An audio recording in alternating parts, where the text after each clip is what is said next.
hoje, então, é o nosso 7º dia de leitura bíblica com base no livro Uma Vida com Propósitos.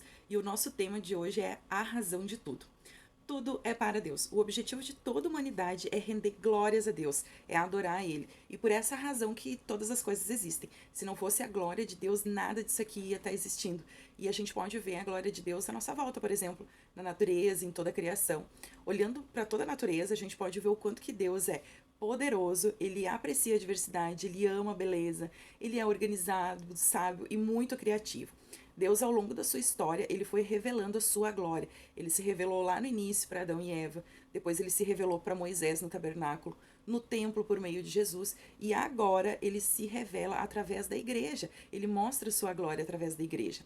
Deus, ele foi descrito também na Bíblia como uma nuvem, fogo consumidor, uma luz resplandecente. A Bíblia diz em Apocalipse 21:23 que a cidade não precisa nem de sol, nem de lua para brilharem sobre ela, porque a glória de Deus já ilumina. Que lindo esse versículo, né?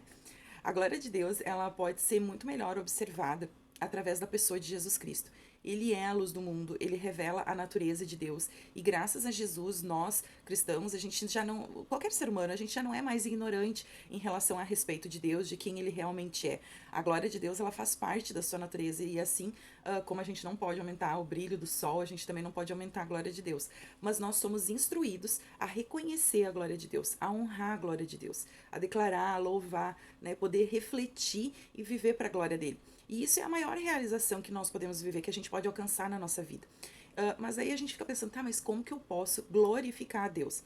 Jesus, ele disse ao Pai, né, eu te glorificarei na terra, fazendo tudo que tu me mandaste. Isso fala lá em João 17, no capítulo 17, no verso 4. Então, Jesus, ele glorificou a Deus cumprindo o seu propósito. E nós, a gente vai fazer da mesma forma. Se a gente olhar para a natureza, até os animais, as plantas, tudo que elas fazem, uma formiguinha, se ela fizer exatamente o que ela precisa fazer, ela também vai tá glorificando a Deus. E aqui eu quero trazer algumas maneiras de como que a gente pode glorificar a Deus, que o pastor Rick Warren, ele traz no seu livro. E uma delas é nós damos glórias a Deus ao adorá-lo. Quando Deus ele nos pede para com que a gente adore a ele de fato está nos convidando para uma melhor companhia. E ele deseja que essa adoração seja motivada por amor, por ação de graças, por prazer, satisfação, e não por um simples ritual, por uma obrigação, digamos assim. Muitos pensam que adorar é simplesmente cantar. Ah, eu vou na igreja, então eu vou adorar a Deus lá na hora da música. Mas a gente está adorando a Deus o tempo todo. A gente está adorando a Deus quando a gente ora em casa, quando nós servimos as outras pessoas, né? Que eu já vou falar um pouquinho sobre isso. Mas adorar a Deus é um estilo de vida, onde a gente aprende a apreciar a Deus, a amá-lo e a oferecer nós mesmos, né, para o cumprimento do propósito que ele tem para nós. E tudo isso, tudo que a gente acaba fazendo, acaba se tornando uma adoração. E uma coisa que eu sempre gosto de usar como exemplo aqui é assim, ó, todo ser humano quando nasce, independente se ele é cristão, se ele é ateu, índio, qualquer etnia, enfim, do mundo, todo ser humano ele nasce com um coração adorador, que vai adorar algo. No entanto, que a gente pode ver algumas tribos indígenas que, né, nunca tiveram contato com uma civilização. Se tu chega lá na aldeia, elas vão estar adorando alguma coisa, elas vão estar adorando ao sol, a natureza, a mãe terra, como muitos dizem. Então, o ser humano ele é um adorador. Alguns vão adorar o trabalho, outros vão adorar um relacionamento, mas a gente sempre vai estar adorando alguma coisa.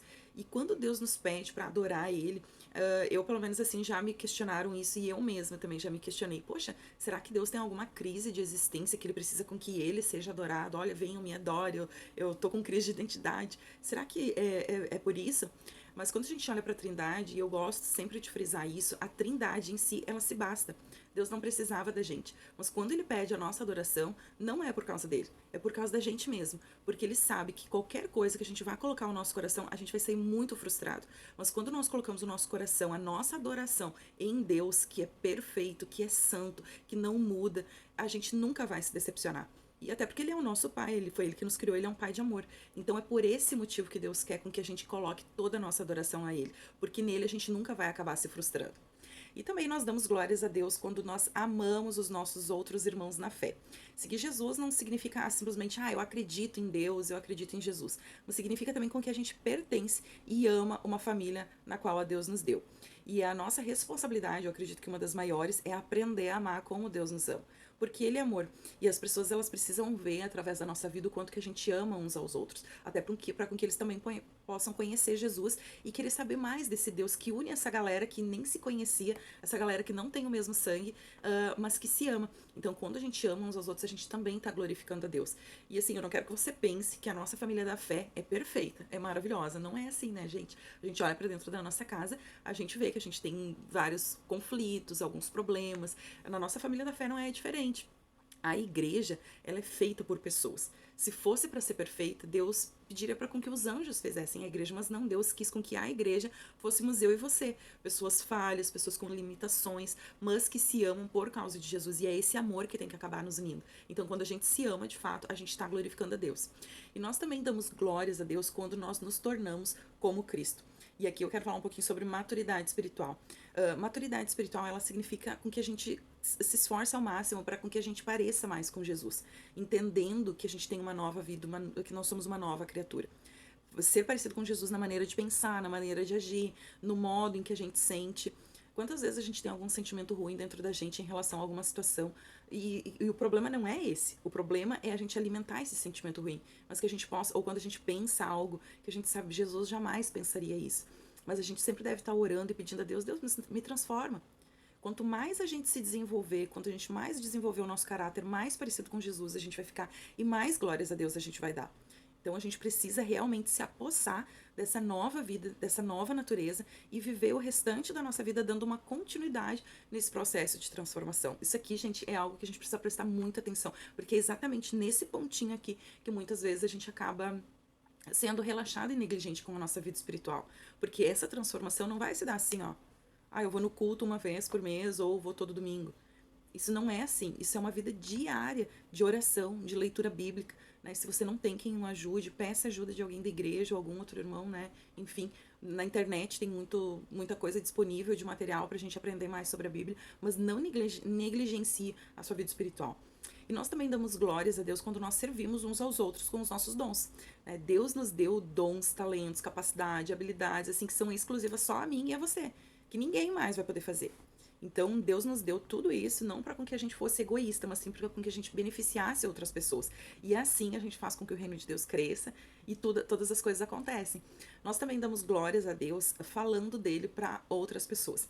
Depois que a gente descobre a verdade, que a gente entende que nós temos problemas com o pecado, que Jesus nos perdoa mediante o nosso arrependimento e que ele nos dá uma nova vida, nos dá um recomeço e ainda por cima nos prepara um lugar eterno onde a gente nunca mais vai se separar, onde toda dor, toda angústia, toda tristeza vai passar.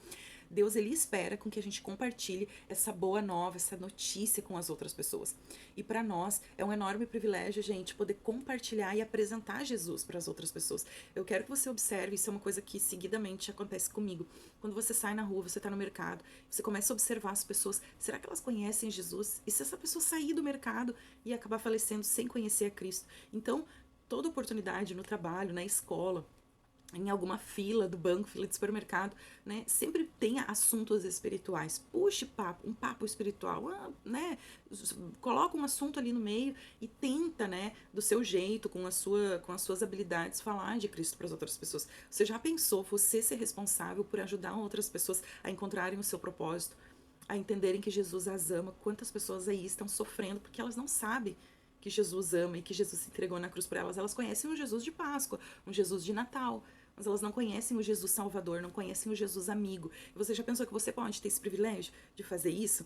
Então, assim, resumindo aqui, né, esse vídeo, né, sobre que tudo, a razão de tudo é Deus, a razão de todas as coisas é Jesus, a gente precisa também entender que viver o restante da nossa vida para a glória de Deus vai exigir da gente uma mudança de prioridades, uma mudança de agenda, uma mudança de relacionamentos e algumas vezes, inclusive, pegar o caminho mais difícil. Não pegar o caminho mais fácil. Quando a gente vê Jesus assim se deparando com uma bifurcação na sua vida, ou ele cumpriria o propósito de Deus para a vida dele e renderia glórias a Deus, ou ele poderia recuar e viver uma vida confortável e egoísta. E eu e você, a gente está nessa mesma situação hoje, no dia de hoje. Hoje Deus nos coloca numa situação onde a gente pode escolher, ou eu vou viver para mim mesmo, ou eu vou viver para Deus. Neste exato momento, Deus está nos convidando a viver para a glória dele. Não porque ele precisa, mas é porque nós precisamos. Porque nele, colocando todo o nosso coração, toda a nossa energia nele, a gente nunca vai se decepcionar. E porque ele é poderoso, ele é grandioso, ele é maravilhoso para fazer infinitamente mais. E Ele está nos convidando para isso, para com que a gente viva todos os planos dele para nós. Planos perfeitos, planos bons, planos agradáveis. Os planos que Deus traçou para nós. Se você não se compromete com Deus, você está simplesmente existindo, você não está vivendo. Porque a verdadeira vida é viver com Jesus, é viver com Ele. E talvez você esteja pensando assim, Jaque, mas tu não sabe, assim, o que já aconteceu na minha vida, tudo que eu já errei, tudo que eu já pequei. Eu acho que, inclusive, eu não tenho mais jeito. Será que Deus realmente tem algo pra mim? Eu não acredito que eu sou especial a ponto de Deus ter um propósito pra mim. Mas eu quero que você comece crendo, né? Crendo que Jesus, ele entregou a vida por você. Mas eu acho que não importa que a sua opinião. A sua opinião em relação a isso é irrelevante. Jesus deu a vida por você. Ele se entregou por você porque ele te ama e ele tem planos pra você. Então não existe nenhum lugar da face da terra onde o seu pecado foi que a graça de Deus e o perdão de Jesus não possam te alcançar. Ele te criou com um objetivo, ele te criou com um propósito que só você pode desempenhar. Então eu quero que você creia de verdade que o Espírito Santo vai te capacitar e vai te dar sabedoria para com que você entregue sua vida totalmente a Deus e você possa viver para a glória dele. E a nossa pergunta para reflexão hoje é: em que parte da minha rotina, do meu dia a dia, eu posso estar mais consciente da glória de Deus? Eu espero que esse vídeo tenha abençoado a sua vida. Se ele abençoa, eu peço que você deixe o seu like aqui, que você curta esse vídeo. Pegue o link, compartilhe no grupo da igreja, compartilhe nos grupos de WhatsApp, né? Enfim, dos seus amigos, compartilhe no seu Facebook, Instagram, enfim, onde você quiser. E eu peço também que você se inscreva no canal, certinho? Um abraço e que Deus abençoe.